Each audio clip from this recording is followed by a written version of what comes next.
자, 이제 1장부터 한번 가보겠습니다.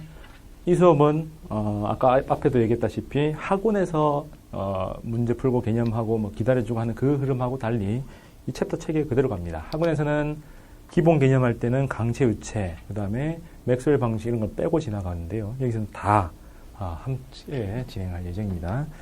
자, 기본 개념이라 함은 정말 물리 개념이죠. 역학에 나오는 기본 개념과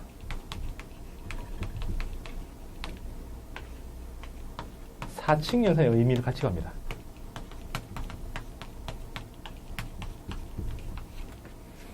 자, 우선 기본 개념 보면은 당연히 S, V, A, T, F, M 이 6개지요.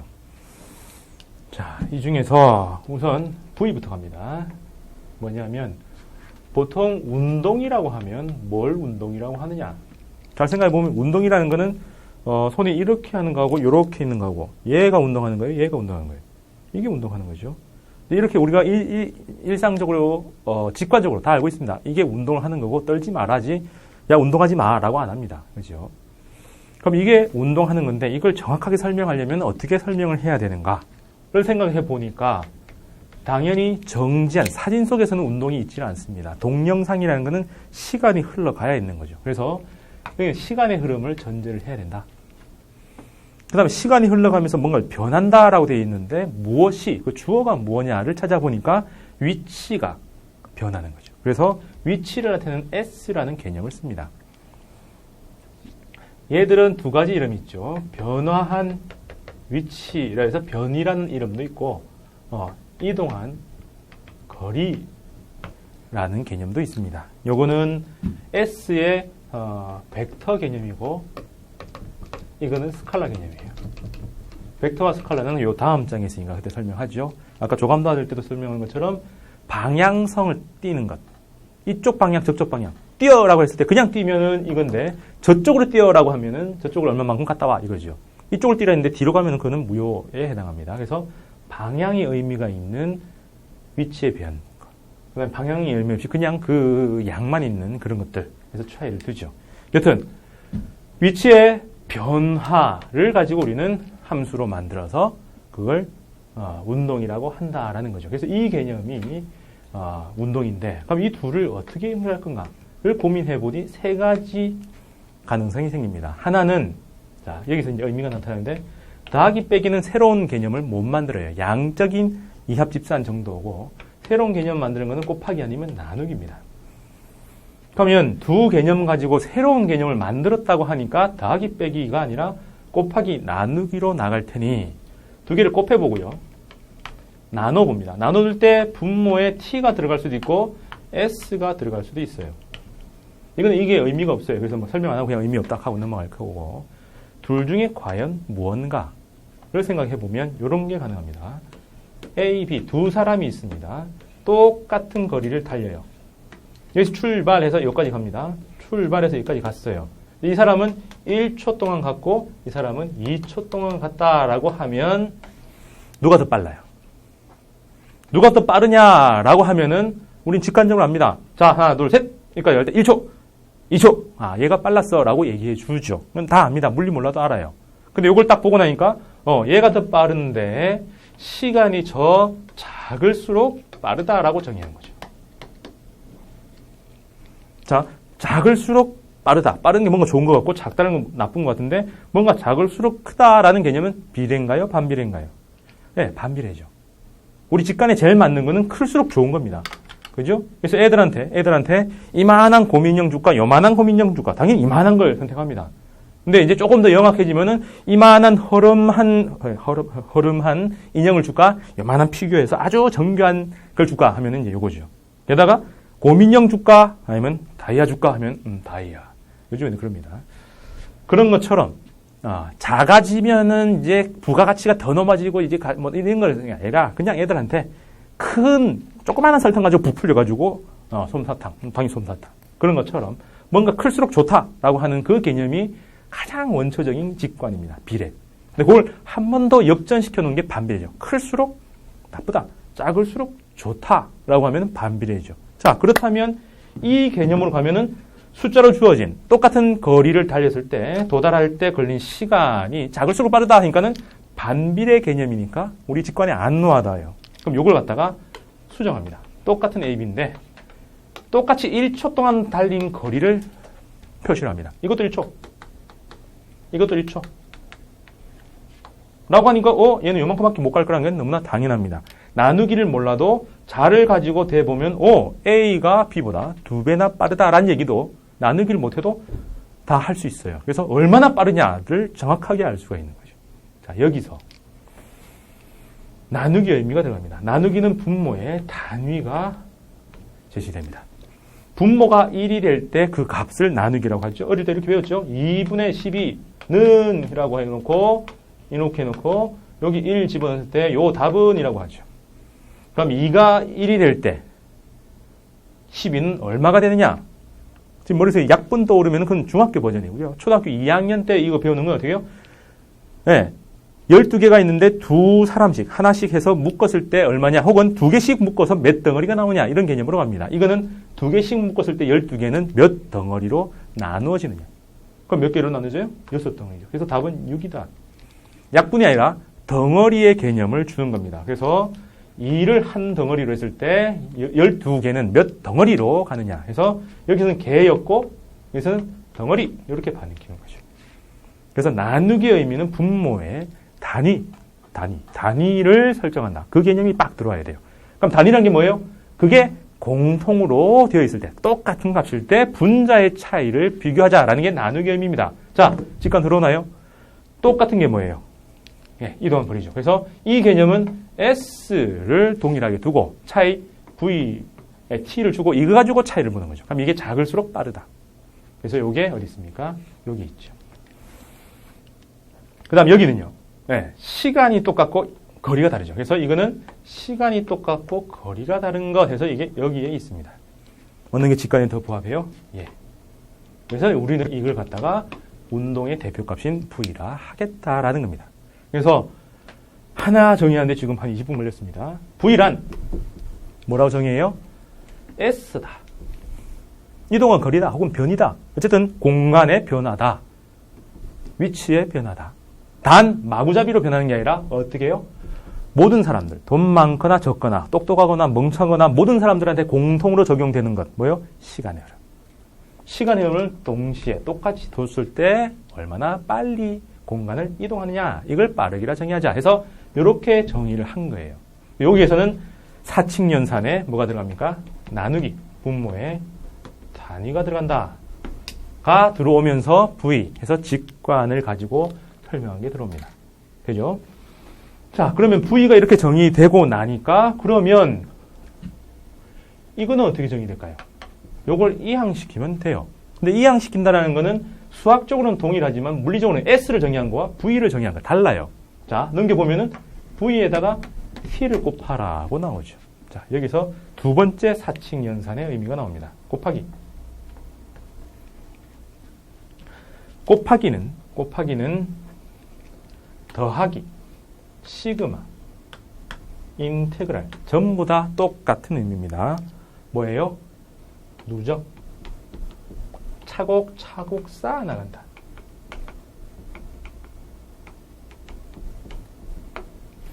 차곡차곡 쌓는다. 이걸 한자말로 하면 누적이죠.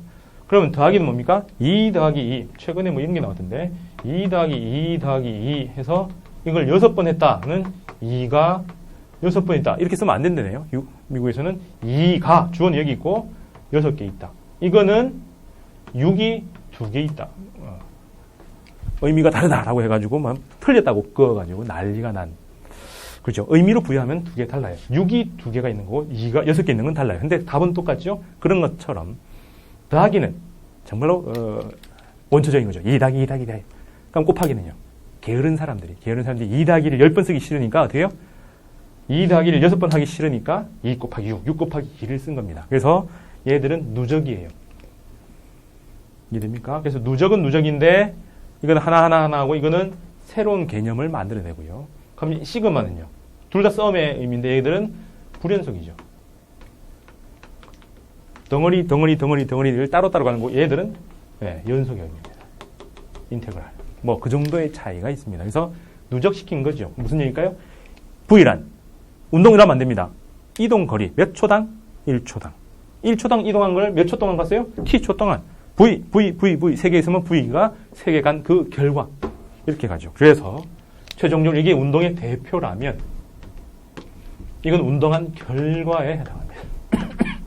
이게 현재라면 이거는 과거에 해당하죠. 지나간 결과예요. 그래서 이건 안 변해요. 그럼 이건 그 순간이죠. 현재 살아라. 까르페디엠 하는 것처럼 이 V를 딱 찾아내는 것, 이게 지금의 운동 상태를 기술하는 겁니다. 자, 이렇게 되면 이제 현재와 과거 되죠. 과거가 뭡니까? 사주팔자 명리학이 과학이라고 주장하는 사람도 있습니다. 저도 그렇게 생각합니다. 왜요? 미래를 예측하는 능력을 가지고 있어요. 무당이라고 한다면 그건 과학이 아닙니다. 왜? 그거는 사람마다 다르고 재현 불가능이지만 명리라는 거는 사람의 운명을 추론화시킬 수 있는 그 법칙을 만들어 놨어요. 그래서 그거 가지고 쫙 풀어내면 또 맞아요. 나머지가 어느 정도 100%는 아니지만 재현 가능하고 여러 사람들한테 그 이론을 얘기할 수 있고 체계적으로 짜여져 있습니다. 그래서 그것도 과학이에요. 다만 그 과학적 법칙을 제대로 구현하는 사람이 별로 없죠. 사람들 속이는 데 많이 쓰니까. 어쨌든 그는 동아시아 전통에서 나오는 미래를 예측하는 그런 과학의 영역이었습니다. 패러다임이 바뀌면서 이제 사장되어 나가는 흐름이고요. 과학도 마찬가지입니다. 과거만 뒤집어 보는 게 아니라 미래를 예측하기 위해서 찾아낸 거예요. 그러면 운동 현재와 과거 아는 거 좋은데 궁극적으로 미래를 알아야 되죠. 그래서 이거는 한참 후에 나옵니다. A를 정의를 해줘요. A는 변화를 얘기하고 싶죠. 무엇에? 운동의 변화. 그럼 운동의 대표는 V. 그럼 처음 V와 나중에 V. 이렇게 하면 또 시간이 얼마냐에 따라서 똑같은 변화라도 계속 값이 달라지죠. 그래서 표준화시키기 위해서 또 동일한 시간 동안이라고 해서 똑같은 시간 동안에서 분모의 t를 주죠. 그래서 A라고 정의하고 이거는 변화를 예측하는 겁니다. 달리 말하면 미래를 바라보는 거죠. 그래서 운동의 3요소 SVA를 이렇게 정의하면서 나누기 의미와 곱하기, 더하기 의미까지 확장해야 됩니다. 남아있는 사칙 연산은 뭐밖에 안 남았어요? 빼기. 이건 나중에 상대 운동하면 나오는데 이거는 뒤에 기준이 들어가요. 자, 그래서 기본적으로 역학 기본 개념 4개, 6개가 나오는데 그 중에 SVA 셋 다 정의했습니다. 운동의 지금 정의, 빠르기를 서로 비교하기 위해서 시간을 동일하게 둔 시간당 이동한 거리. 그래서 개념은 이동한 거리입니다. 단, 제한을 받는 이동한 거리죠. 몇 초? 1초 동안. 그걸 V라고 하고, 그러면 그거로 인해서 이동한 결과물은 뭐냐? V가 하나, 둘, 셋, 넷, T에 있다. 그래서 누적시킨 결과 S, 이동한 거리라고 하고요. 그럼 그렇게 해서 앞으로 변화가 어떻게 일어날 거냐? 운동은 원래 하는 거고, 운동이 변하는 것이 어느 정도냐만 예측이 가능하니까 운동의 변화, 그것도 표준화시키기 위해서 시간당이라고 해서 A를 정의하는 겁니다. 그래서 A가 굉장히 고차원적인 추론 과정의 결과입니다. 그래서 V를 읽어내는데 그리스 로마 시대 때는 V가 아니었어요. 운동은 가만히 있는 게 운동이에요. 원래 자리 이탈하는 게 운동이고 그 외부에서 원이 인쇄되고 그 이동한 외부의 자극이 끝나면 다시 원래대로 와서 가만히 있습니다. 신문제 사회하고 똑같죠. 신문제로 쫙 나눠지고 노예들이 쿠데타 일으키면 절대 안 되고요. 걔들은 밖에 나왔더라도 다시 자기 집에 가서 묵묵히 자기 일을 해야만 하는 그런 게 그 당시였죠. 그게 바뀌는데 1500년, 1700년이 걸립니다. 갈릴레이에 넘어와서 처음으로 운동은 그냥 가만히 놔두면 하는 것. 그래갖고 처음 관성 개념이 나오죠. 그 개념에 의해서 1법칙이 뉴턴에 의해서 정리가 되죠. 운동은 가만히 놔두면 하는 게 맞다. 그럼 뭔데? 외부에서 작업하는 거는 외부에 자극을 해줘서 운동을 하는 게 아니라 운동을 변화시킨다라고 해서 이 변화를 찾아낸 다음에 비로소 이 가속도에서 힘이 나온다라고 해서 이 법칙이 등장하죠. 1500년대 갈릴레이, 1600년대 초까지 해서 갈릴레이 한 60년 정도 지나서 뉴턴이 나오면서 이겁니다. 일반 교과서에서 잘못 기술되어 있어요. 뉴턴의 1법칙은 2법칙의 아류다. A가 0일 때 V는 일정하다라는 얘기인데 그건 말이 안 되죠. 그러면 뉴턴의 법칙을 1법칙 해놓고 이걸 2법칙으로 하든가 2-1로 해야죠. 1법칙으로 둘 수가 없는 겁니다. 그건 설명하기 위해서고 역사적으로는 운동이 무엇인가라는 철학에 기반해서 설명한 겁니다. 그럼 뉴턴은 그래 이렇게 해서 미래를 예측하는 이 부분, 변화를 주는 이 부분이 외부의 자극이다. 그걸 언어 중에서 제가 언어를 몇 개 못 배웠지만 일본 말에 들어가 있습니다. 공부란 여러분들 지적 능력을 변화시키는 거죠. 그래서 거기 힘력자가 들어가죠. 뱅교수. 농담이 안 통하는구나. 뱅교수루라고 힘 주어서 이게 딱 일한다. 힘력자가 딱 들어간 게 공부예요. 공부를 해야 자기 지적 능력이 변하고 사상적인 지평이 넓어지고 상태가 변한다라는 얘기죠. 그래서 힘 줘서 하는데 힘이 벡터라서 아무렇게나 공부한다고 성적이 오르는 게 아니죠. 나 열심히 하는데 왜 안 올라요? 잘못 공부했으니까. 그죠? 그래서 전략적 마인드가 필요한 겁니다.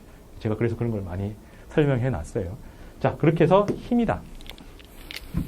그럼 힘은 가속도하고 연결되어 있는데 어느 놈은 힘을 똑같이 줬는데 확 변하고 어느 놈은 천천히 변하죠. 가라 해야 겨우 가고 가자라고 했는데 그냥 훅 가버린 놈이 있습니다. 가벼운 놈, 무거운 놈이죠. 빨리 변하는 놈, 천천히 변하는 놈. 그래서 그 변화의 정도를 M을 해서 이렇게 정의하는 거죠. 그럼 이거는 운동의 변화 원인이죠. 운동의 변화 원인이고 이거는 운동의 주체에 해당하죠. 그래서 6개, SVAT, FM 6개의 개념이 운동, 역학이라는 게 운동에서 출발해서 운동의 대표, 그 결과, 그 변화, 그 변화의 원인 제공, 그로 인해서 운동하는 주체까지 밝힐 수 있었던 것. 운동의 주체인데 M이 클수록 뭐예요? 개김성이 투철합니다. 잘 안 변하려고 해요. 그래서 여러분들도 M이 엄청 크니까 제가 아무리 열심히 설명하고 가라 해도 개념이 잘 안 변해요. 그래서 부정적이냐? 아니요. 자연은 부정적인 거하고 긍정이 같이 있죠. 잘 안 변하지만 한 번 가면 또 잘 안 떨어집니다. 처음에 올라가기 힘들어서 그렇지 올라가고 나면 붕 달리는 거죠.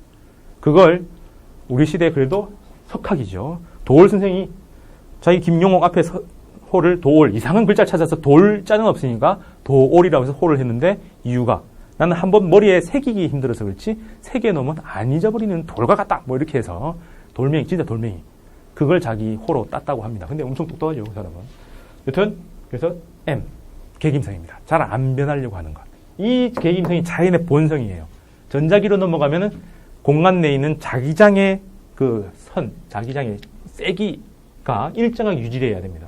자기 이력선의 개수가 일정하게 유지되기 위해서 변화를 부정하는 방향으로 전자기 유도가 일어납니다. 전자기 유도도 일종의 관성에 해당해요. 뭐 그런 흐름입니다. 자, 그래서 그거 얘기하면서 나누기 의미, 곱하기 의미, 더하기 의미, 빼기 의미도 살짝 설명했고 빼기 의미는 다음에 상대 운동 4장, 5장, 6장 넘어가면서 그때 다시 설명합니다. 그래서 이 내용을 쭉 정리했어요. 자, 그럼 이걸 정리를 해볼게요. 필기하시고요.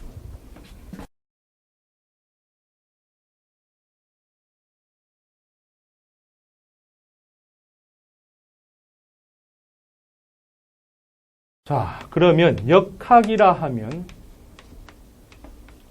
운동과 힘인데 운동이라 하는 것은 S와 V와 AT로 되어 있다. 그리고 F의 M 항목이 힘 항목에 들어가 있다. 라고 설명했죠. 그럼 운동의 대표는 V입니다. 이게 대표. 그럼 그 결과가 S고 그 변화를 얘기하는 게 A에 해당하는 거죠. 그래서 각각을 정의를 해보면 V는 S는 S인데 시간당 변화는 S라고 하고 얘들은 V로 달리다가 1, 2, 3, 4 T초 동안 누적된 결과라 하고요. 얘들은 V의 변화니까 변한 정도를 표준화시킨다고 이렇게 만든다라고 했죠. 그래서 이게 대표라고 하는 그 흐름이 뉴턴의 제1법칙, 관성의 법칙이고 물체는 가만히 놔두면 운동을 한다.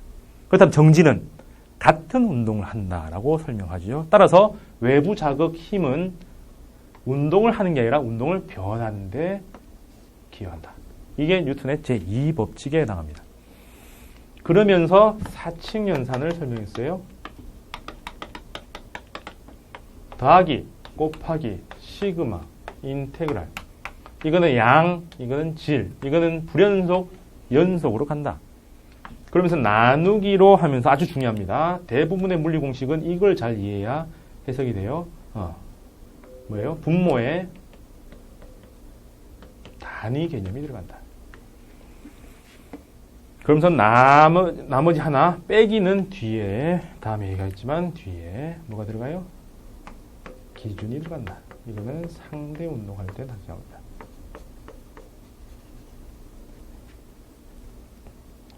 자, 뭐 이런 설명을 했고요. 그럼 뉴턴의 이제 제3법칙, 이게 이제 간혹 시험에 나옵니다. 이게 제3법칙이 이제 여기 있는데, 힘이란 절대 혼자 작용하지 않고 쌍으로 작용한다. 힘은 기본적으로 상호작용이에요. 상호, 호상. 둘 사이에서 작용, 주고받는 겁니다. 그러니까 주고받기 때문에 힘은 항상 누가 누구에게라는 말을 줘요. 그래서 이 3법칙을 설명하기 위해서는 누가 누구에게 하는 어떠한 힘이라고 나옵니다. 이 힘의 정체는 같지만 누가 누구에게를 바꾸면 A가 B에게 작용하는 만류력이라고 했다면 B가 A에게라고 이름을 바꾸고 힘은 똑같은 거로 처리하면 이 둘의 관계를 작용과 반작용이라 부릅니다. 그래서 이런 둘 관계를 작용과 반작용이라 불러요. 그래서 항상 힘은 둘 사이에 주고받는 건데 내가 주고 쟤가 나한테 주고받고 할 때 주체와 객체의 자리를 바꾸고 똑같은 등가물로 교환한다. 이게 작용 반작용입니다. 그런 이유는 뭐예요? 둘을 합치면 무조건 없어지게. 사람 간의 관계도 마찬가지죠. 내가 누구에게 100만 원짜리 선물, 100만 너무 많다. 만 원짜리 선물 준다라고 하면 그 사람도 나한테 등가물이죠. 만 원짜리 해당하는 걸 줘야 되죠. 그래서 서로 주고받는 관계. 그래서 신뢰가 쌓이는 거지. 그래서 내가 쟤한테 만 원짜리 준다면 똑같은 만 원이지만 그 가치에 해당하는 걸 걔가 나한테 준다. 그게 선물이다. 이렇게 나가죠. 누구는 100만 원짜리 주는데 누구는 만 원짜리 주면 바로 헤어지죠. 그죠? 뭐 여자친구가 뭐 백 해라서 백을 하나 딱 사줬는데 여자친구는 수 놓은 거, 혹은, 뭐, 비즈공예 이런 거 막 주고 그러면 서로 싫어하죠. 그런 것처럼 주고받을 때 등가물로 교환하는 것처럼 물리에서는 똑같은 값으로 주고받는 겁니다. 이게 작용 반작용이에요. 그래서 작용 반작용을 구하라는 문제가 나오는데 거기서는 만류력, 중력, 이런 힘의 디테일을 구하는 게 아니에요. 정체를 구하는 게 아니라 누가 누구한테 주느냐, 이걸 찾아보라라고 하는 게 작용 반작용의 핵심입니다. 그래서 이거는 힘을 표시를 할 때, 어떤 표시를 할 거냐, 화살표인데, 어떤 이름을 붙일 거냐가 중요하지, 화살표의 모양, 크기하고는 아무 상관이 없다라는 게 핵심입니다. 자, 이렇게 해서 기본 개념 두 덩어리에 대해서 쭉 정리를 했습니다. 시간 설명 안 했는데, 시간은 설명할 게 없어요. 그냥 흐름이니까, 변화니까. 이 개념을 화학에서 따서 반응이 일어나는 정도, 빠르기를 뭐라 불러요? 반응 속도. 거기서 분모에 시간이 들어가죠. 그럼 분자는 변화의 대상이 농도지요. 그래서 시간당 농도, 요걸 해놓고 반응 속도라 이름을 붙입니다. 됐죠? 자, 그럼 이렇게 해놓고 문제 하나 풀어볼까요? 작용, 반작용을 구분하기 위한 첫 번째 문제입니다. 예제 1번.